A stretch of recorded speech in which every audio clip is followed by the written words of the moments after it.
Luke and his brother and sister go to school every day. Luke's sister has homework on Monday. She has homework on Tuesday. She has homework on Wednesday, Thursday, and Friday. She always has homework. Luke has homework on Monday. Luke doesn't have homework on Tuesday, and he doesn't have homework on Wednesday. Luke has homework on Thursday.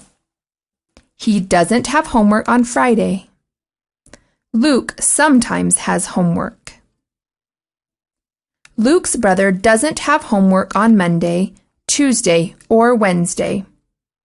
He doesn't have homework on Thursday, and he doesn't have. Luke and his brother and sister go to school every day.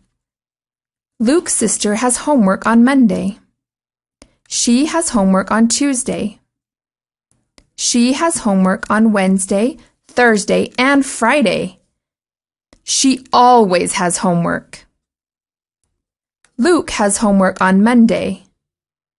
Luke doesn't have homework on Tuesday, and he doesn't have homework on Wednesday. Luke has homework on Thursday. He doesn't have homework on Friday. Luke sometimes has homework. Luke's brother doesn't have homework on Monday, Tuesday, or Wednesday. He doesn't have homework on Thursday, and he doesn't have